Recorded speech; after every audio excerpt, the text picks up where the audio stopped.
Pak Rudiana, kasus ini mendapatkan perhatian dari semua pihak, bukan hanya masyarakat Indonesia secara umum, tapi juga mulai dari politisi sampai dengan purnawirawan Polri.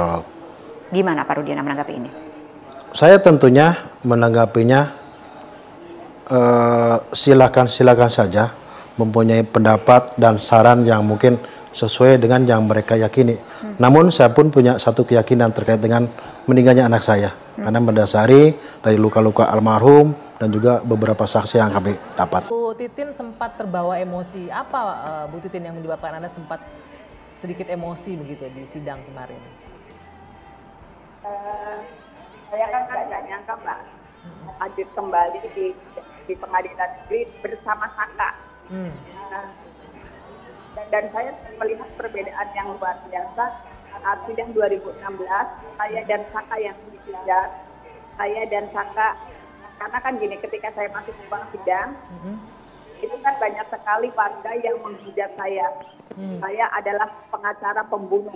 Bagaimana kalau pembunuhan itu terjadinya sebagai kalimat-kalimat yang tidak nyaman. Itu setiap kali saya melangkah ke pengadilan di 2000.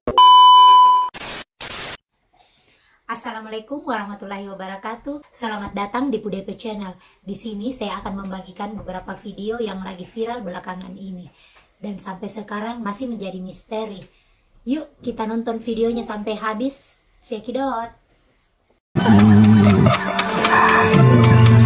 Nggak kesurupan, bohong. Bohong.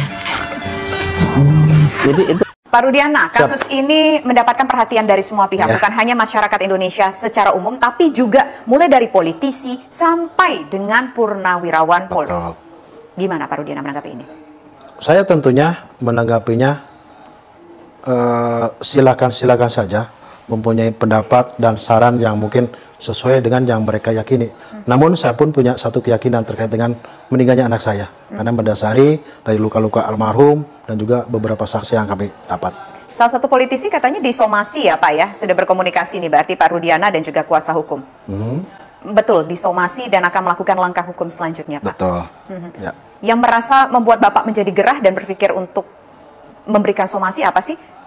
Karena adanya tuduhan-tuduhan kepada saya yang tidak benar, apalagi yang menyampaikan kalau katanya saya mengajari mereka, dan kemudian ada lagi yang menyampaikan kalau saya menjemput dia, mengajari dia untuk memberikan keterangan di BAP, itulah yang saya tidak merasa tidak nyaman, itu seperti itu.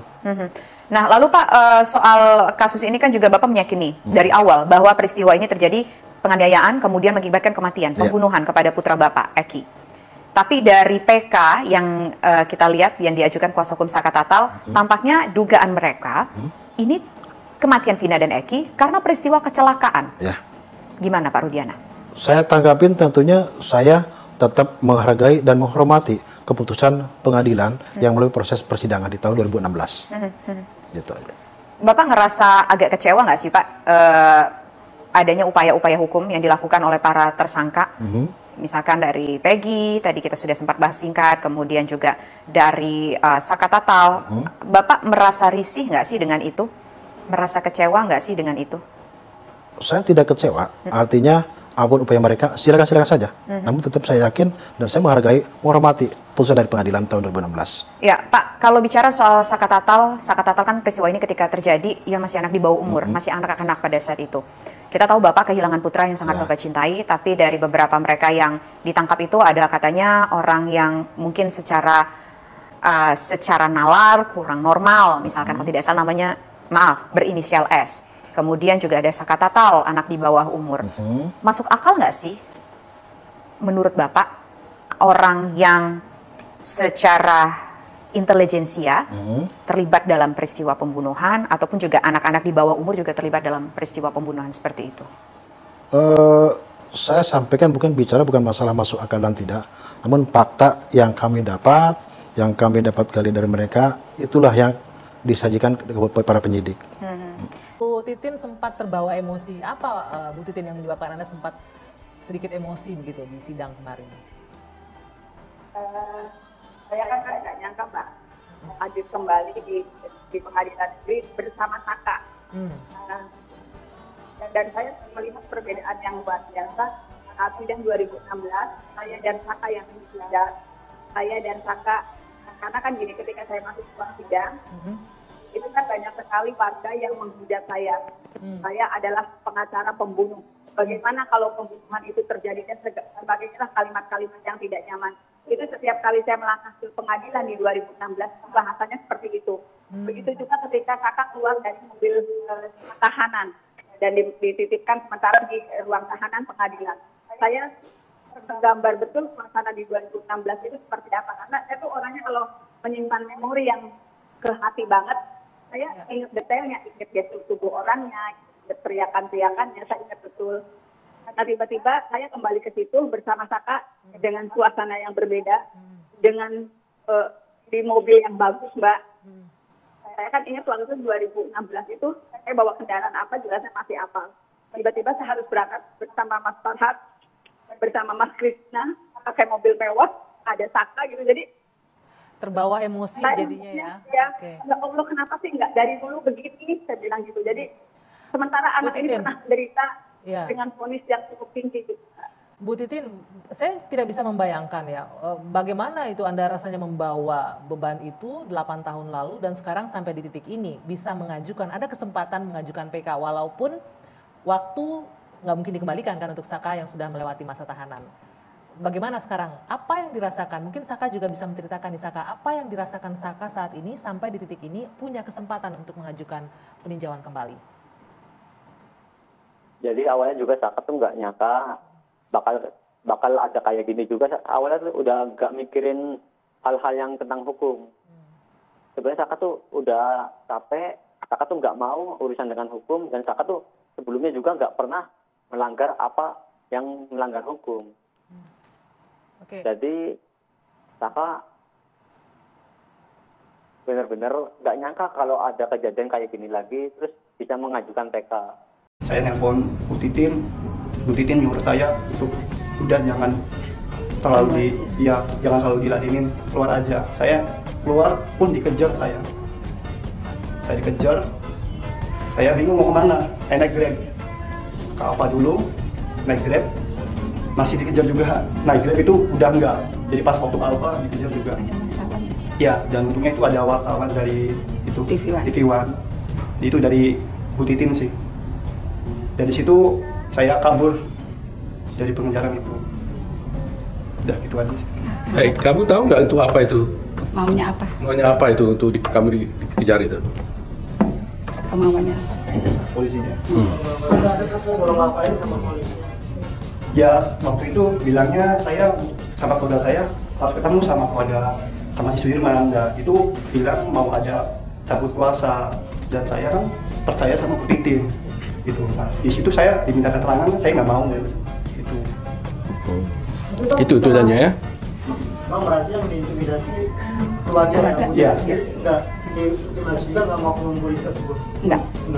Kalau saya secara pribadi tidak ada ini, cuman karena ini ya keluarga Sudirman yang diintimidasi, larinya kan ke saya, tetap larinya ke saya. Mereka tetap komunikasi, teleponnya ke saya.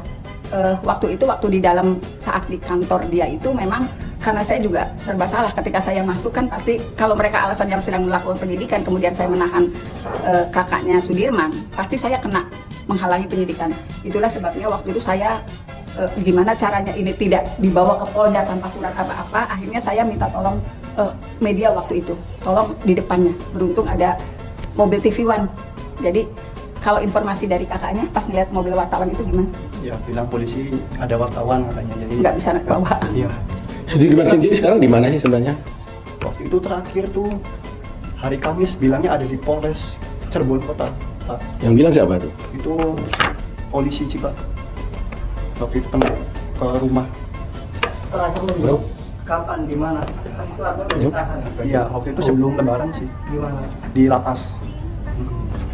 Waktu itu tahu nggak apa mungkin kalau pihak polisi akan mengangkat Bu Titin sebagai kuasa hukum dari Sudirman? Saya juga nggak ngerti apa ininya, karena kan sebetulnya kan prosesnya kan sudah selesai. Tapi saya juga nggak paham kenapa mereka kalau seperti yang diceritakan Beni, kalau dipaksa cabut kuasa dari saya juga nggak paham. Apa sih yang diinginkan? Saya juga nggak ngerti sebetulnya. Kenapa seperti itu? Kan saya juga bukan siapa-siapa, saya juga cuma pengacara kampung. ngapain ngeributin saya gitu loh. Saya bukan siapa-siapa. Tapi begitu, tapi Bang sorry, tapi kan terakhir mau jenguk dia itu pas lebaran ya. Mungkin dari pengakuan Sudirman sendiri merasa ada mungkin pas di dalam lapas sempat diteror sama pihak kepolisian juga masih Bang untuk mencabut surat kuasanya. Berarti tapi ada pengakuan dari di lapas diperlakukan sebagai bagaimana gitu. Pengakuan sih baik-baik aja di sana. Jadi Mbak Dini, ini kan peristiwa ini setelah ramai lagi, bukan cerita dulu. Ini kan kalau dulu kan ini setelah ramai lagi gitu loh. Bukan cerita itu kan sebelum lebaran seperti itu. Perkara belum ramai seperti sekarang. Jadi saya kira juga kita bisa simpulkan aja lah kalau ada peristiwa yang seperti itu. Sekarang ini apa yang kamu inginkan dari Pradi? Minta bantuan. Saya bilang itu, Denny, kami mau bantu, tapi yang penting itu harus Sudirman tanda tangan, ya kan? Nah, jadi kita harus bertemu dengan Sudirman dan kami juga akan mendengar langsung dari dia apa yang sesungguhnya terjadi. Walaupun kami dari dakwaan ini kami lihat memang ada beberapa hal yang aneh, tapi harus kami bertemu sendiri dengan Sudirman baru kita bisa ambil sikap nanti, ya. Prinsipnya Pradi siap memberi bantuan hukum, cuma-cuma nggak ada bayaran apa-apa karena ini akan menjadi urusan Pradi. Nanti kita akan bentuk timnya, ya, baik dari Jakarta, dari Cirebon, dari Sumber juga ada ya, Sumber, Cirebon, ada juga dari Bandung nanti, ya. Kita hanya berkeinginan supaya apa yang terjadi persidangan itu kalau tidak benar, ya tentu kita harus tegakkan kebenaran dan keadilan itu harus kita bisa tegakkan.